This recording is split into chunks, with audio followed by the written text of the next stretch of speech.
dalee na jàmm ki seen xibaaru mbatit dañ koy dooree ak bataaxal bi nga xam ne membre conseil d'administration bu SODAV ñoo ko bind daal di koy jébbal ki nga xam ne moo di njiitu réew président Bassirou Diomaye Diakhar Faye di ko si woo ngir daal mu dëggal li ñu naan rémunération pour copie privée di dogal boo xam ne jëloon na ko ñoom ñi nga xam ne ñoo bokk ci bile conseil d'administration des artistes di yëngu ci ay pàcc yu bëri te wute ci wàllu mbatit réewu Sénégal jot nañ ko bind bataaxal daal di koy siiwal di ko ci woo ngir mu dëggal li ni mel. nañu déglu jooyu xol ak artu yi nga xam ne kenn ki ñoom di Matar Diouf artiste comédien interprète nekkit membre conseil d'administration bu SODAV def na ko. copie privée bu leen fàtte mooy salaire pratiquement artistes yi nga xam ne yëpp su ngeen di seetaan télé moom ngeen di gis ñi nga xam ne ñoom ñooy liggéey ñoom lañ tàmm di seetaan depuis que Sénégal ay Sénégal képp ku mës a seetaan film théâtre ak ay spectacle et consorts ña nga daan seetaan di jàkkaarloog ñoom ci télé bi ñuy joué wala di jàkkaarloog ñoom ci spectacle yi ñuy joué ñooñu mosuñu jot seen àq ak seen yelleef ba ñu juddoo ba léegi te loolu seen salaire la seen àq la seen yelleef la xaalis la bu ñuy dundee bu ñu war a dundalee aussi seen i njaboot seen dëkk yëpp a ngi koy fay sauf Sénégal loi bi voté nañ ko depuis 2008 bon léegi tax mu nekk urgence mooy ñu bëri dem nañu ñibbi nañu àllaaxira dee nañu te yóbbaalewu seen i droit waaye droit boobu dañ koy donn seen i njaboot lañ fi di tumuraanke mais ñoonu la ñu appliqué ko ñooñu mën a jot seen i àq ak seen i yelleef seen njaboot mën cee dund au moins si bu fekkeewuñu ko mais seen i njaboot mën ci dund urgence bi mooy tey c'est des métiers les métiers des arts li ñuy wax métier ñi nga xam ne bu ñuy wax des arts tey boo ci génnee ñooñu ñëpp dafay jeex te ñoom seen métier dunduñu ci liggéey bi ci war yëpp def nañ ko pare maanaam waa droit d'auteur mooy bureau SODAV yi liggéey nañ liggéey bu am mucc ayib jël dossiers yi jébbal ko rencontré ñi nga xam ne ñoo ci war a liggéey li ci urgence mooy le président de la république nag jël xëtam bu njëkk taxaw ci temb wan ni li mu décidé woon pour ñu appliquer ko nañ ko appliquer après bu ñuy def leneen li ñuy def ñu mën ko def ndax kat artistes yi sonn nañ te ñoom fayeeku ñun ñàkk fayeeku boobu moo tax tey bu ñu fajoo amuñu lu ñu fajoo ñàkk fayeeku boobu moo tax amuñu lu ñu jëndee seeni propre kër ñàkk faju boobu moo tax amuñu lu ñu dundee invement ba pare dund léegi nag président moo ko mën a def muy président Diomaye Faye le ministre de la culture def na li mu war a def ministre des finances def na li mu war a def la SODAV def na li mu war a def douanier def na li mu war a def maintenant diggante ay xëccoo yu ndaw ak ay chercheurs yu ndaw ñu bëgg ñu taa def le président jël ay matuwaay volonté politique la ñuy laaj donc urgence la tey ñi nga dégg ni tee nañ ñi ngeen seetaan ba ngeen juddoo ba léegi di leen seetaan ci télé yi di leen seetaan ci film yi di leen seetaan ci spectacle yi ci ñeen ngay doos fàttali ko ñaa ABG ci Gourdin ak borom rasta yu weex yi gaañu na ci Bass Diakhaté gaañu na Alima Gadji gaañu na ak keneen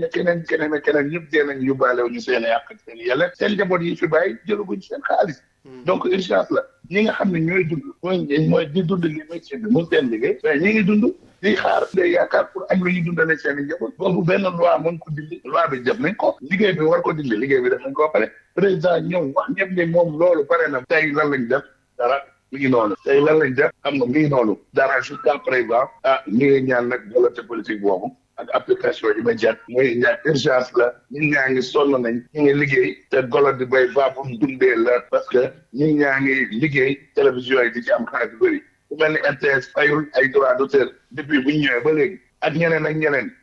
comme charité gouvernement dana commencé par même dañ commencé ci RTS ci yeneen télé ñu fay droit d'auteur artistes yi ñu ngi liggéey di jeeg looloo tax urgence am parce que loolu bu application bi amee ñun ñi dinañ mën a amaat seeni ak seeni yàlla ci wàllum copie privée ci wàllum droit d'auteur aussi yeneen télévision ak yeneen ñi koy exploité ñu mën a donc urgence parce que ñun ñaa ngi liggéey ci dee te lekk ñu seen ñàkk jóge ci loolu waxti ñaar fukkeel yoon ak ñaar ñu amal conférence nationale bu RESACLAF di réseau des clubs de littérature d'art et de philosophie Léopold Sédar Senghor bi la yoon nag ponk bi ngi jàpp moo di lire pour une culture de citoyenneté engagée jàpp nañ nag xew-xew yi dina am diggante ñaar fukki fan ak juróom-ñeent ci weeru mars jàpp ñaari fan ci weeru avril 2026 fële ca lycée d'excellence Mariama Ba bu Gorée ñaari bindkat nag yu ràññeeku ñooy parrain ak marraine yi mu di Mamadou Samb ak Fatoumata Diallo Ba fii léegi ndar keppee seen xibaaru mbatit jërë ngeen jëf ci déglu bi. Bonjour et bienvenue dans votre journal de la culture. Lettre ouverte des membres du conseil d'administration de la SODAV à son excellence monsieur le président de la République Bassirou Diomaye Diakhar Faye pour l'inviter à parachever la mise en œuvre effective de la rémunération pour copie privée. Dans la lettre, les membres du conseil demandent que l'orientation que cette orientation prise le 25 janvier 2008 puisse désormais se traduire par des mesures concrètes et opérationnelles suivant le cri de cœur de l'artiste, interprète, comédien Matar Diouf, par ailleurs membre du conseil d'administration de la SODAV. La copie privée, c'est une nécessité vitale. C'est un salaire. Je vais vous faire un dessin. Depuis que le Sénégal est Sénégal, tous les interprètes, ils n'ont jamais perçu leur droit. Alors imaginez que des milliers et des milliers d'acteurs, de comédiens, de danseurs, d'instrumentistes, d'interprètes en général, depuis que le temps est temps, depuis que l'année de 1962 à nos jours, de 1962 notre indépendance à nos jours, ils ont joué, ils ont travaillé, ils ont bossé, et d'autres personnes ont pris ces œuvres-là et les exploité, comme les télévisions, comme les radios, comme les personnes lambda à travers le téléphone, comme les personnes lambda à travers les ordinateurs. Ils ont déstressé le public. Ils ont contribué au développement du Sénégal. Ils ont combattu des choses comme la Covid. Ils ont travaillé et maintenant ils sont morts pour certains sans le droit. Et c'est un droit comme tout le monde. Et aujourd'hui, la loi est, depuis 2008, votée au Sénégal, mais ce n'est pas appliqué. Donc, je veux nommer juste des personnes comme ça, des Gaïdos, des Bass Diahaté, que vous avez vu à travers les théâtres, et tant d'autres aujourd'hui qui sont morts. Alima Gadji, récemment, au niveau des actrices, des nouvelles actrices, tu vois, et puis pas mal de Jean-Paul Dalméda, pas mal de gens qui sont partis et qui n'ont pas pu bénéficier de leurs droits. Aujourd'hui, on a des milliers de comédiens qui ont un métier. C'est le théâtre, c'est le cinéma, c'est le jeu d'acteur. Ils sont tous des interprètes. On a des milliers de danseurs, même chose. On a des milliers de trucs, mais ils ne sont pas considérés, alors ils sont exploités. Donc aujourd'hui, c'est un cachet, en tout cas vital. C'est un cachet vital. Aujourd'hui, si on leur paye leurs droits, ils peuvent vivre aisément. L'urgence, c'est de permettre à ces gens-là, à ces interprètes, à ces artistes, de vivre aisément et de pouvoir faire vivre leur famille. Aujourd'hui, l'urgence, c'est que, et l'important, c'est que si on arrive à faire, si le président de la République arrive à appliquer cette loi, écoutez, on ne sera plus là à tendre la main pour aider un acteur, un comédien, un danseur, un interprète malade. Aujourd'hui, si le président arrive à faire cette application, aujourd'hui, on ne fera plus des quêtes. Aujourd'hui, s'il arrive à appliquer cette loi de la copie privée, ben, ils n'auront plus besoin de faire des subventions pour venir en aide ou au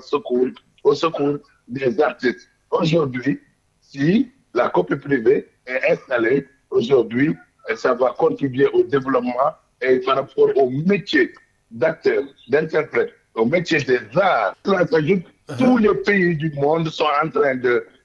payer les droits d'auteur, les droits voisins sur le Sénégal. Il faut juste appuyer, il faut juste une volonté politique, il faut juste un décret, une signature. En fait, il faut juste une commande stricte du président de la République et de l'application de toutes les parties prenantes. Que ce soit le ministère de la Culture, que ce soit la SODAV, que ce soit le ministère des Finances, que ce soit les douaniers, que ce soit les consommateurs, en tout cas toutes les parties prenantes. Et ce travail-là a déjà été fait et le dossier est sur le bureau du président. À lui d'agir. Et puis, 22e édition de la conférence nationale du RESACLAF, le réseau des clubs de littérature, d'art et de philosophie Léopold Sédar Senghor, sous le thème « Lire pour une culture de citoyenneté engagée » cette année. Le parrain est l'écrivain Mamadou Samb et la marraine Fatoumata Dialloba, écrivaine aussi. Les festivités sont prévues du 29 mars au 2 avril au lycée d'excellence Mayamaba de Gorée. Nous y reviendrons. C'est la fin de votre journal de la culture. Merci de l'avoir suivi.